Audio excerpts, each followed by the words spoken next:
드론 축구의 저변을 살펴보면 복잡한 단체의 이름들이 거론됩니다. 캠틱, 그리고 대한드론축구협회, 또 국제드론축구연맹 등 얼핏 보면 업무 성격이 상이한 단체들이 바로 그들인데요. 주소지도 같고 구성원도 거의 같아 실제로는 한 몸처럼 보이는 이들 단체들. 그런데 혈세로 지원되는 보조금은 따로 받고 있었습니다. 허연우 기자입니다. 전주시에서 전폭적인 지원을 아끼지 않고 있는 드론 축구와 관련된 단체는 모두 3곳입니다. 드론 축구공을 개발해 판매하고 있는 사단법인 캠틱 종합기술원, 국내 드론 축구팀들을 관리하며 드론 축구 보급을 위해 구성된 대한드론축구협회, 그리고 드론 축구 월드컵을 개최하겠다며 지난해 7월 설립된 국제드론축구연맹 FIDA입니다. 각각의 기능과 역할이 모두 상이하지만 어찌된 일인지 새 조직의 대표는 모두 한 사람, 노상읍 캠틱 종합기술원 원장입니다. 그러니까 우리 민간인간권 여기까지 많이 도와주셨고, 특히 정부도 많이 도와주고 있고, 이제 저희 욕심 같은 거 좀 예산이 좀 더 나와서 사실 돈을 좀 써야 돈이 들어오니까 이러는데. 국제드론축구연맹과 대한드론축구협회 두 경기단체의 법인 등기를 살펴봤습니다.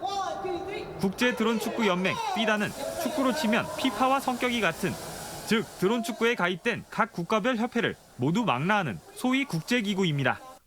두 단체의 이사로 노상읍 원장은 물론 캠틱 드론 사업부장의 이름이 올라가 있고 각각 5명의 이사 중 4명의 이름이 겹칩니다. 협회와 연맹의 주소지를 찾아가 봤습니다. 협회에서 운영하는 상설 체험장만 있을 뿐 상주하는 직원도 보이지 않고, 더구나 국제기구라는 연맹은 아예 사무실 명판도 없습니다. 대한드론축구협회 사무실이 있나요? 없어요. 뭐 세계 드론축구 연맹이라는 것도 여기가 주소지로 돼 있던데. 여기서 거의 수련만 하는 것 같더라고요. 대신 협회나 연맹 사무와 관련해서는 캠틱사나 드론기술 개발지원센터에 마련된 사무실에서 진행되는 구조입니다. 각 단체들은 부인하지만 결국 대표자도 구성원도 거의 같은 세 단체가 사실상 한 몸이라고 봐도 과언이 아닌 겁니다. 하지만 전주시의 드론축구 관련 예산은 캠틱과 연맹 두 조직으로 나누어 받고 있습니다. 캠틱은 드론축구 관련 국토부 공모사업과 연구 용역을 통해 12억에 이르는 예산을 국비와 시비로 받고 있고, 협회의 경우 상설 체험장 운영과 전국대회 개최 명목 등으로 3년 동안 14억 원의 시 예산을 지원받았습니다. 이 같은 이중으로 예산을 지원받는 구조를 두고 과거에 이미 의구심이 제기된 바 있습니다. 5년 전 글로벌 드론축구 육성사업이라는 이름으로 정보문화산업진흥원에 출연금을 지급하는 예산이 시의회에 올라온 것이 발단. 한 시의원이 이를 두고 드론축구 관련 사업을 해본 적이 없어 여건이 안 되지 않느냐, 결국 캠틱으로 가는 돈 아니냐고 지적한 바 있습니다. 직접 캠틱으로 지원하면 예산을 주는 것에 한계가 있으니 출연금으로 돌리는 편법을 쓰는 거 아니냐는 겁니다.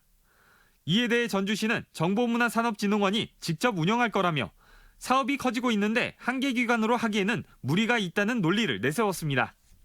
하지만 전주시의 공언과 달리 결국 3년 동안 예산 10억은 캠틱 원장이 대표인 대한드론축구협회로 흘러들어갔습니다. 이걸 제3자로 우회해서 사업을 진행하려고 하는 거 아니냐라고 하는 질문이었고, 실질적으로 그렇게 이제 사업이 진행되고 집행되었기 때문에.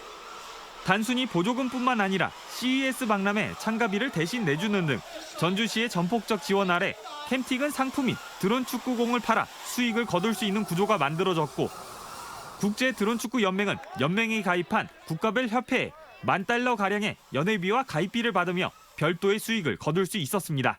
가입비 $5,000, 연회비 $5,000 해가지고 적당해서 크다면 큰 돈이지만 그런 의무감과 무게감을 가지고 가입을 받고 있기 때문에 결국 세 단체가 역할을 나눠 보조금이나 가입비 등 자치단체의 전방위적인 지원 아래 수익을 낼 수 있는 독특한 구조의 드론축구 생태계가 조성된 겁니다.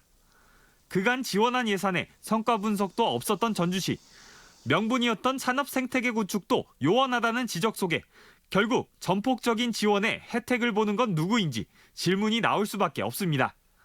MBC 뉴스 허연호입니다.